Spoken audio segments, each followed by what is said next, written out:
하나님 말씀 빌립보 3장 12절 이하에 이렇게 말씀합니다. 내가 이미 얻었다 함도 아니요 온전히 이루었다 함도 아니라 오직 내가 그리스도 예수께 잡힌 바 된 그것을 잡으려고 달려가노라. 형제들아, 난 아직 내가 잡은 줄로 여기지 아니하고 오직 한 일 즉 뒤에 있는 것은 잊어버리고 표대를 향하여 그리스도 예수 안에서 위에서 부르신 부름의 상을 위하여 달려가노라. 우리는 여기서 사도 바울의 세 가지 자세, 우리 그리스도인의 성공적인 세 가지 삶의 자세를 볼 수 있습니다. 첫 번째는 목표입니다. 두 번째는 그 목표를 향한 열정입니다.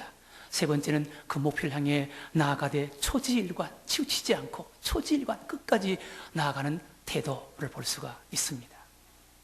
2차 세계대전 때 네덜란드가 독일군에 의해서 안타깝게 점령을 당하고 말았습니다.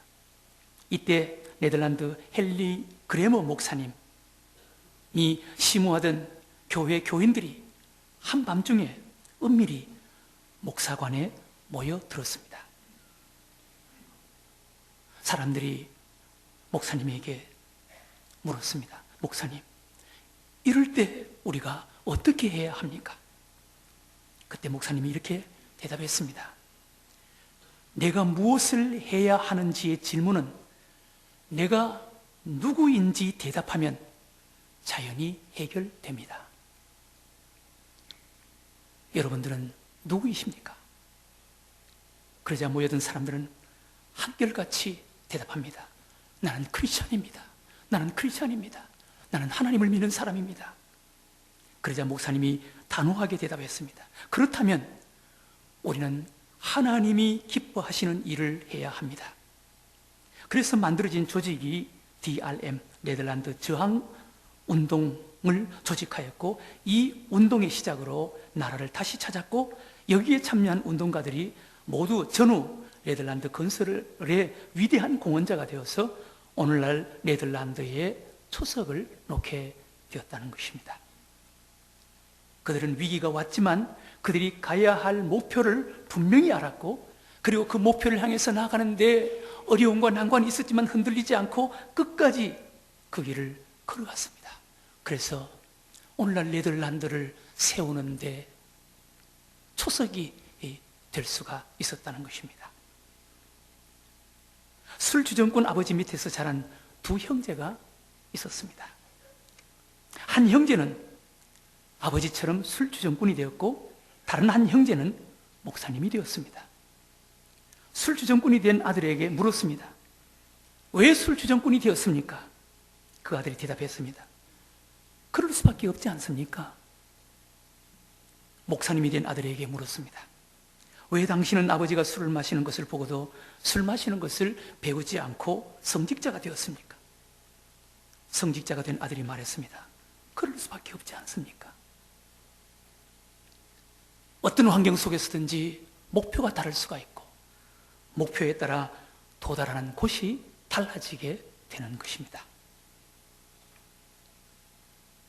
한자의 위기라는 말은 위험할 위자와 기회 기자로 되어 있습니다. 위기란 위험과 기회가 함께 있는 것입니다. 위험할 수가 있고 기회가 될 수가 있는 것입니다. 위기 속에 절망하지 않고 흔들리지 않고 믿음을 가지고 끝까지 걸어가면 그 위기는 반드시 기회가 된다는 말입니다. 오늘 우리가 읽은 하나님 말씀 14절에 좌로나 우로나 치우치지 말라라고 말씀합니다. 오늘 본문 14절에 이렇게 말합니다. 내가 오늘 너희에게 명령하는 그 말씀을 떠나 좌로나 우로나 치우치지 아니하고 다른 신을 따라 섬기지 아니하면 이와 같으리라. 좌로나 우로나 치우치지 말라는 여호수아 1장 7절 이하에도 오직 강하고 극히 담대하여 나의 종 모세가 내게 명한 그 율법을 다 지켜 행하고 좌로나 우로나 치우치지 말라. 그리하면 어디로 가든지 형통하리라. 좌로나 우로나 치우치지 말아라는 것. 우리가 오늘 아침 읽은 신명기는 민수기의 광야 생활과 또 여호수아, 다음에 있는 여호수아의 가나안 정복 중간에 있는 다리 역할을 하는 하나님의 말씀입니다. 이제 그들은 광야 생활을 마무리하고 가나안 정복, 가나안으로 들어가는 그 일이 그들 앞에 놓여 있습니다. 이제 백성들이 광야 생활을 끝내고 가나안으로 나가는 그 길에 그들은 여러 가지 많은 유혹과 시험들, 위기들을 만나게 됩니다. 그 유혹과 시험, 위기 앞에 그들은 치우칠 수 있는 이런 어려운 일들이 많이 있습니다. 이제 그들이 두려워하고 낙심하고 절망하고 마음이 흔들려서 치우칠 수 있는 여러 가지 많은 환경 앞에서 하나님께서는 오늘 그들에게 도전하십니다. 그들에게 경고하십니다. 치우치지 말아라. 그들이 마음이 흔들리고 낙심하고 그들이 시험을 들어서 치우칠 수 있는 이런 문제들이 어떤 것들이 있겠습니까? 첫 번째, 그들 앞에 놓여 있는 큰 장애물 앞에서 치우치지 말아라는 거예요. 이제 그들이 가나안 땅으로 들어가는 그 길 앞에 그들의 힘으로, 자신들의 힘으로 해결할 수 없는 많은 장애물과 난관들이 그들 앞에 처처히 놓여 있습니다. 요단강도 있고 여리고성도 있고 그리고 중무장한 그런 가나안 족속들도 있습니다. 수많은 장애물을 넘어야 하고 수많은 싸움을 해야 하고 전쟁을 치러야 하고 그리고 극복하고 넘고 가나안 땅으로 들어가야 합니다. 그와 같은 난관, 장애물, 시험 앞에서 그들을 약하게 하고 그들을 두렵게 하는 그런 문제들 앞에서 흔들리지 말라는 것, 치우치지 말라는 것입니다. 40년 전 그들은 앞에 있는 난관 앞에, 장애물 앞에 마음이 흔들려서 치우쳐서 가슴 아픈 그런 경험을 한 적이 있습니다. 12명의 정탐꾼들 가나안 땅에 보내서 40일 동안 정탐을 하고 돌아오게 했습니다. 40일 동안 정탐을 하고 돌아온 사람들 가운데 10명, 믿음 없었던 10명, 인간적인 시각과 눈으로 바라봤던 10명, 그들의 말을 듣고 이스라엘 백성들이 마음이 불안하고 두려워서, 마음이 흔들려서 그들은 치우쳤습니다. 돌이켰습니다. 10명의 정탐꾼들이 돌아와서 험악한 산지, 견고한 성, 거인 같은 안악 자손들, 그들에 대해서 이야기를 하자 백성들의 마음이 흔들렸습니다. 치우쳤습니다. 그래서 그들은 바로 눈앞에 가나안 땅을 두고 돌이켜서 40년 동안 광야에서 방황하는 그런 안타깝고 불행한 생활을 하게 된 것입니다. 이제 그들이 가야 할 가나안 땅, 앞으로 정복하고 차지하고 정착해야 할 가나안 땅, 그 앞에 여러 가지 많은 장애물과 난관들, 그들을 낙심하고 절망하게 하는 그런 문제 앞에서 좌로나 우로나 치우치지 말라는 거예요. 흔들리지 말라는 것입니다. 두 번째, 교만할 수 있는 상황 앞에서 치우치지 말라는 거예요. 하나님께서 이렇게 미리 경고하셨고 말씀하셨지만 그들은 교만할 수 있는 상황 앞에서 치우쳤습니다. 어느 때였습니까? 아이성 앞에서. 여리고성을 무너뜨렸습니다. 여리고성을 무너뜨린 것이 이스라엘 백성들의 어떤 힘과 능력으로 여리고성을 무너뜨렸습니까? 여리고성이 무너지고 여리고성이 함락된 방법이 하나님께서 이스라엘 백성들에게 하루에 여리고성을 한 바퀴씩 6일 동안을 돌아라. 그리고 마지막 7일 날은 7바퀴를 돌고 큰 소리를 질러라. 여러분, 그 크고 견고한 여리고성이 이스라엘 백성들이 하루에 한 바퀴 6일 동안을 돌고 7일 날은 7바퀴를 돌고 소리를 지른다고 해서 그 여리고성이 무너집니까? 어떻게 무너질 수가 있겠어요? 그것은 하나님이 하신 거예요. 온 우주를 창조하신 전능하신 하나님이 지진을 일으켜서 여리고성을 무너뜨린 거예요. 여리고성을 함락시켜 주신 거예요. 그런데 여리고성을 정복하고 여리고성 다음에 있는 아이성을 보니까 여리고성보다 10분의 1도 안 해요. 눈안에 보여요. 저런 성은, 저렇게 작은 성은 그저 우리가 다 들어갈 필요도 없다. 우리 작은 숫자만 가도 저것은 누워서 떡 먹기다. 얼마든지 할 수 있다. 교만했습니다. 흔들렸습니다. 치우쳤습니다. 그래서 그들이 하나님 앞에 기도하지도 않고 하나님을 전적으로 의지하지도 않고 하나님의 도우심을 사모하지도 않고 자기네들이 여리고성에 가서 쉽게 여리고성을, 아이성을 무너뜨릴 그런 생각으로 가서 수많은 사람들이 죽었습니다. 참담하게 패했습니다. 그 아이성의 전투에서 실패를 하고 얼마나 두려웠던지 이스라엘 백성들의 마음이 물같이 녹았다. 여호수아가 하나님 앞에 엎드려서 흐느껴 울었습니다. 앞으로 이스라엘 백성들이 가나안 땅에 들어가는 그 길에 우리 인간의 힘으로, 너희들의 힘으로 어떻게 할 수 없는 어떤 장애물과 난관 앞에 흔들리거나 치우치지 말아라. 두 번째는 교만할 수 있는 환경 앞에 치우치지 말아라. 저는 이 말씀을 생각하면서 말씀을 준비를 하면서 성령님께서 제 마음속에 감동을 주셨어요.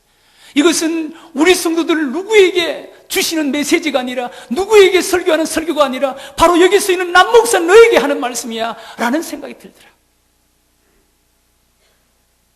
사실 우리 교회가 큰 교회도 아니죠. 건물만 화려하고 번듯하죠.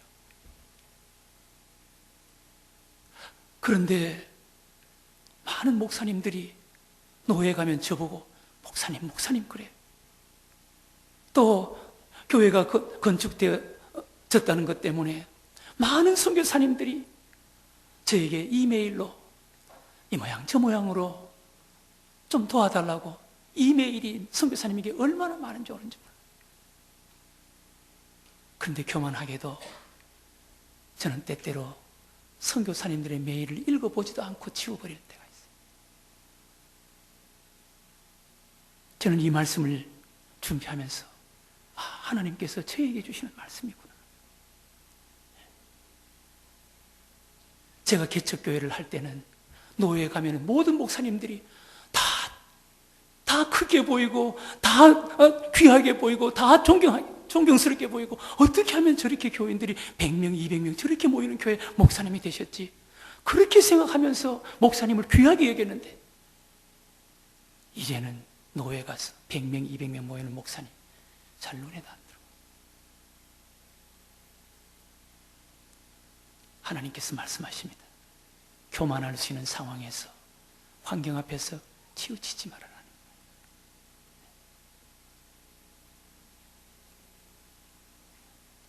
세 번째, 가나안 땅에 들어가서 이방 사람들이 살아가는 그 모습을 보고 치우치지 말아라. 가나안 땅에 들어가면 그들의 눈을 혼란스럽게 하고 마음을 흔드는 여러 가지 모습들이 지금 나타납니다. 보여집니다. 이방인을 섬기는 가나안 족속들의 생활은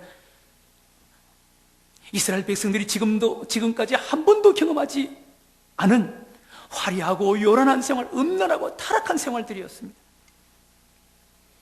이스라엘 백성들은 400년 동안 애굽에서 종살이를 했습니다. 40년간 메마르고 건조한 광야에서 광야 생활을 했습니다. 이런 이스라엘 백성들에게 비하면 가나안 족속들, 그들은 이미 가나안 땅에서 훨씬 안락하고 넉넉하고 화려하고 요란한 쾌락을 즐기는 이런 생활을 하고 있었습니다. 이런 모습들을 보면서 그들의 환경 앞에, 그들의 모습 앞에 마음이 혼란하거나 유혹을 받거나 치우치지 말라는 것입니다. 지금도 이런 모습들 얼마든지 볼 수가 있습니다. 하나님 없이 살고 속이고 사기치고 욕심내고 부끄러운 일은 다 하고 상상도 할 수 없는 그런 일들을 하고 살면서도 오히려 그들이 더 당당하고 더 떳떳한 것 같고 더 누리면서 사는 것 같은 그런 모습의 사람들이 우리 앞에 많이 있습니다. 이런 사람들을 보면 혼란이 올 수 있고 흔들릴 수가 있고 유혹받을 수가 있고 마음이 약해질 수가 있고 치우칠 수가 있다는 것입니다. 이런 현실 앞에서 이런 모습을 보면서 치우치지 말라는 거예요. 성경 속에 많은 하나님의 사람들, 선지자들이 이 현실 앞에 갈등했습니다. 이 현실 앞에 하나님을 원망하기도 하고 하나님 앞에 질문도 했습니다. 하박국 선지자 1장 13절에 하나님께 이렇게 질문을 합니다. 주께서 눈이 정결하심으로 악을 참아보지 못하시며 패역을 참아보지 못하시거늘 어찌하여 괴율한 자들을 방관하시며 악인이 자기보다 의로운 사람을 삼키되 잠잠하십니까? 하나님은 의로우신 분 아니십니까? 그런데 하나님 어찌하여 괴율한 자들을 방관하시고 악인이 자기보다 의로운 사람을 삼키되 하나님은 왜 침묵하십니까? 왜 눈을 감습니까? 마음이 흔들립니다. 마음이 치우칩니다. 라는 예레미야 12장 1절에 여호와여 내가 주와 쟁변할 때에는 주는 의로우시니이다. 그러나 내가 주께 질문하옵나니 악한 자의 길이 형통하며 패역한 자가 다 안락하면 무슨 연고니까? 하나님이 의로우시다는 것을 내가 인정하겠습니다. 그러나 내가 하나님께 질문을 하겠습니다.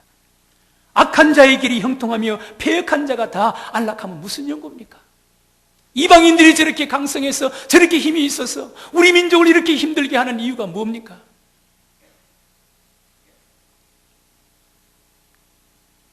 욥은 기가 막힌 고난을 당하고 있을 때 더 아픈 마음으로 처절하게 하나님께 질문을 합니다. 하나님, 어찌하여 악인이 살고 악인이 수를 누리고 세력이 강합니까?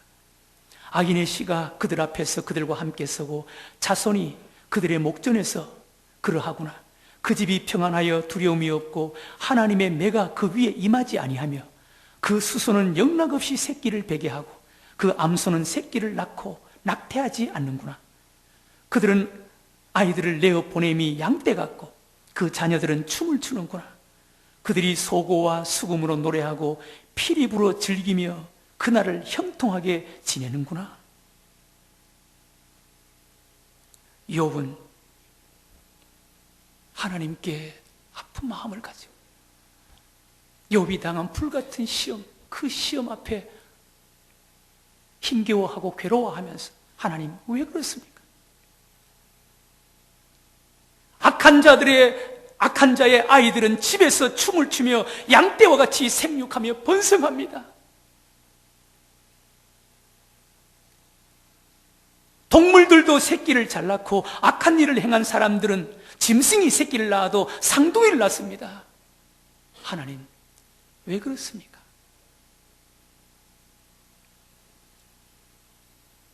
그때 하나님께서 대답하십니다. 시편 37편 1절에 행악하는 자를 인하여 불평하여 하지 말며 불의를 행하는 자를 투기하지 말지어다. 여호와 앞에서 참아 기다리라. 그리하면 여호와께서 너를 때가 되면 높이시고 존귀하게 하리라. 사랑하는 교우 여러분, 악인이 번성하고 형통하고 잘되고 이기는 것 같이 보일 때가 있습니다.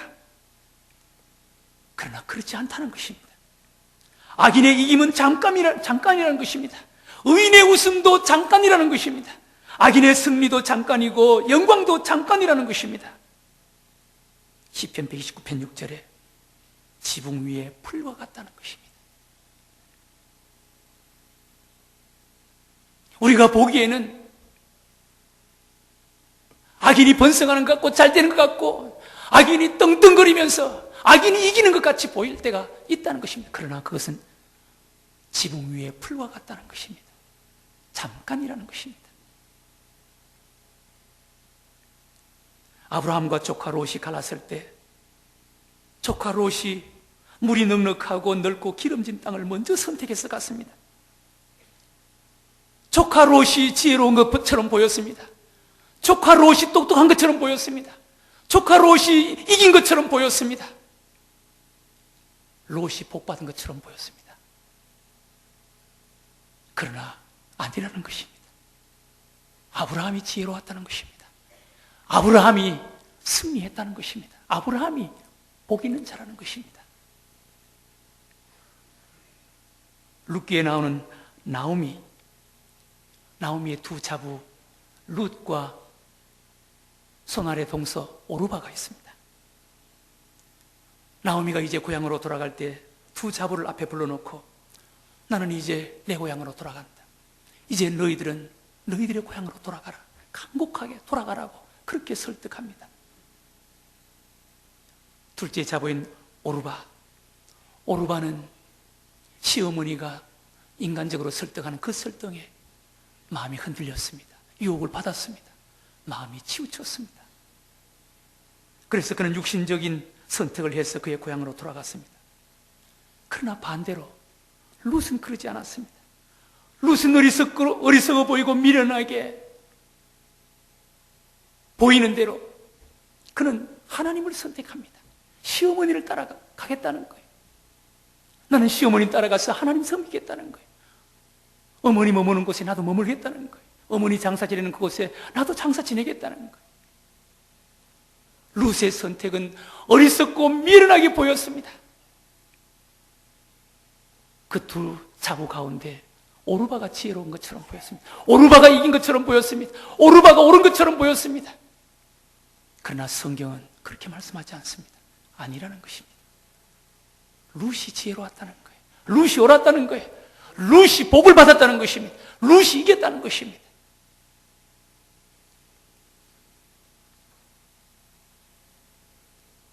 요셉의 형들이 요셉을 이긴 것처럼 보였습니다. 성경은 말합니다. 아니라는 것입니다. 요셉이 이겼다는 것입니다.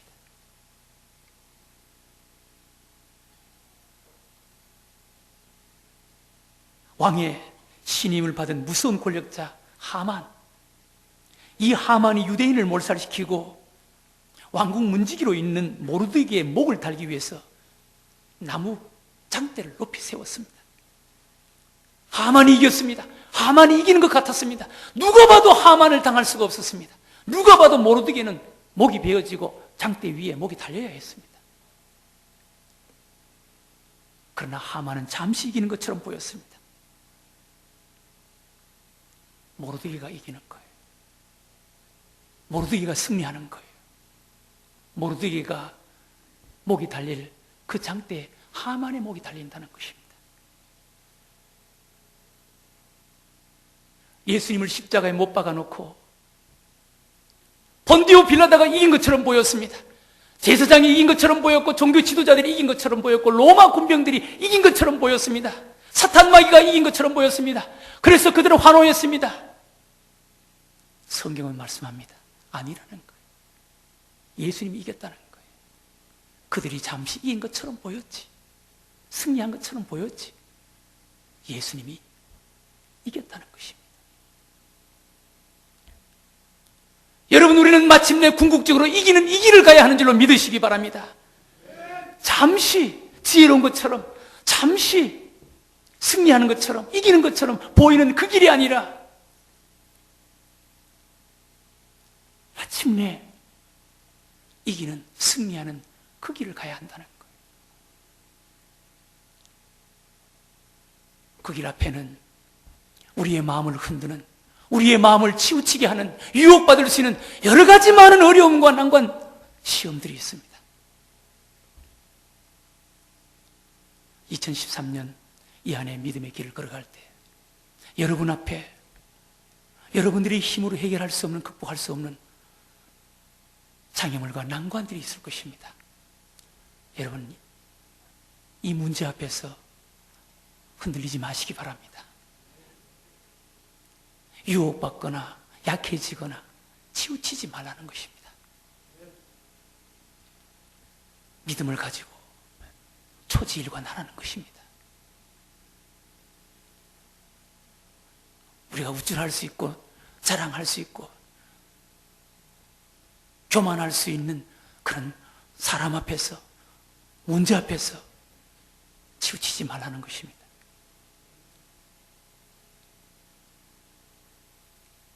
예수님 500여의 기적, 그 베스다 광야에서 보리떡 5개와 물고기 2마리로 500여의 기적을 행해서 거기에 모였던 사람들이 배불리 먹고 12왕주리가 남았어요. 얼마나 놀랐겠습니까? 얼마나 흥분했겠습니까? 거기에 모였던 사람들이 다 놀라고 다 흥분하고 박수치고 요란하게 예수님을 왕삼으려고.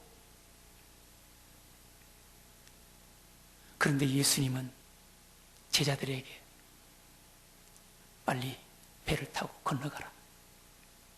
그리고 예수님은 혼자 그 어두운 그 현장에서 조용히 빠져나와서 산속으로 들어가서 혼자 하나님 앞에 무릎 꿇고 기도했습니다. 왜 500여의 기적의 현장에서 사람들이 환호하고 사람들이 박수치고 사람들이 왕세우려고 예수님을 그렇게 높이는 그 자리에서 예수님께서는 왜 빠져나왔겠습니까? 이런 문제 앞에서 치우치지 말라는 것, 이런 현실 앞에서 치우치지 말라는 것입니다. 예수님은 치우치지 않기 위해서 거기서 빠져나온 거예요. 그리고 제자들을 향해서도 교훈합니다. 이런 환경 앞에서, 문제 앞에서 흔들리지 말라는 거예요. 유혹받지 말라는 거예요. 치우치지 말라는 것입니다. 박수치고 환영하고 높여주는 자리에 거기에 안주하거나 거기에 도취되어 있지 말라는 거예요. 거기 빠지지 말라는 것입니다. 목표를 향해서 걸어가야 된다는 거예요. 여러분, 연어, 물고기 연어의 회귀 본능을 여러분 아십니까? 종종 텔레비전에서 소개하는 그 연어, 여러분 정말 보잘것없는 물고기지만 그 연어의 모습을 보면 참 감동스럽고 경이스럽고 존경할 만한 그런 모습.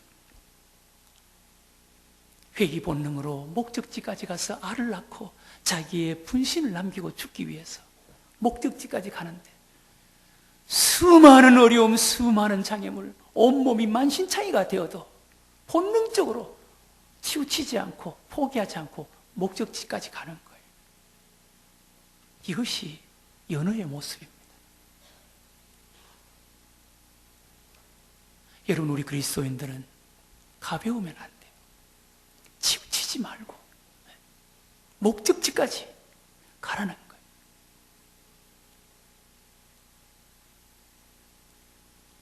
오늘 하나님께서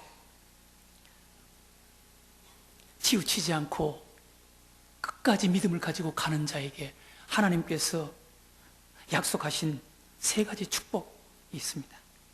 첫 번째로 7절에 보면 이렇게 말씀합니다. 언제나 승리하게, 누구에게나 승리하게 한다는 거예요. 7절에 여호와께서 너를 대적하기 위해 일어난 적군들을 내 앞에서 패하게 하시리라. 그들이 한 길로 너를 치러 들어왔으나 내 앞에서 7길로 도망하리라. 언제나 승리하는 자가 되게 해주신다는 거예요. 그 다음 두 번째 8절에 어디를 가든지 누구든지 복을 받게 해주시겠다는 거예요.